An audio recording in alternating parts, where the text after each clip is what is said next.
The last poem is about life beyond this earthly life. The Bible does not go into great detail about this, but quietly affirms that there is such an experience, there is such a life. 1 Corinthians chapter 2 verse 9 says, "No eye has seen, no ear has heard, no mind has conceived what God has prepared for those who love him." The precise details are scanty. Paul speaks of seeing through a glass darkly, as peering through the shadows and catching glimpses. So I've called this poem Symbols, Dreams and Imagination. Now I see through a glass darkly, peering through moving shadows, catching glimpses, breathtaking, beguiling, bewitching glimpses of the land where the white bird flies and the raven is no more. I see no bars, I see no keys, no furtive, covert stockpiling, no armed guards, no unmarked cars, no razored barbed wire shining. Through the mist, a fountain flowing, overhead a rainbow glowing, fuzzy greens and golds and sapphire blues. Far below the water danced, shimmering crystals subtly enhanced to gleam like liquid jewels. A child rode out across the plain, holding lightly to the coarse black mane of the lion, who broke into a run. Marching his pace stride for stride, a timber wolf loped on either side, grinning and gambolling in the sun.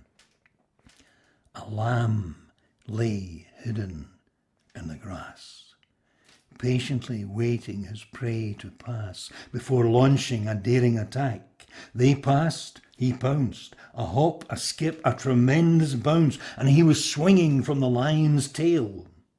The tail flicked left, the tail flicked right. The lamb clung on with all his might. The lion cocked an eye. The child gave a delighted cry, and the wolves lay on their backs and howled. As in a dream, a cone of light slid down the night and spotlit the stage below. A kettle drum sounded, ba-rum, ba-rum, and rat-a-tatted to a thunderous crescendo, when a clown in a suit of rippling lights rocked round the ring on a one-wheeled bike. He hurtled to the left, spurted to the right, bowed as the crowd laughed its delight. Then a clown with a crown of hair tumbling down backflipped his way to the centre. He walked on his hands right into the stands and reappeared to sing a cadenza. Across the ring, face to face, a precise display of skill and grace. As they juggled balls in a sparkling stream, Catherine wheels spinning purples and red and emerald green. If colours could dance, then dance they did, and the balls shimmied high and higher. They soared, they spun until the colours run in a riot of rainbowed fire. In the blink of an eye, they filled the sky, then vanished, one by one. Out of the sun, two golden cords spun, spiralling silkily down to the figures waiting below. The clowns struck a pose, then gracefully rose as they each grasped a cord in their hands. Through the cheers, above the clouds, into a waiting silver cloud, then gone. And with their passing went the light, and darkness took its place. Stygian, deep, heavy. Under its weight, the crowd fell silent, a breathless, expectant silence. waiting, waiting, waiting, until a narrow light blazed out of the night, then nothing, nothing, until a single rose petal drifted delicately towards the ground, then another and another and another, until the spotlight was filled with a swirling, intricate display of beauty that laid a thick, wide carpet of virgin white and blood-red flowers upon the earth. The last petal fell, and suddenly they were there, the white bird and the clowns.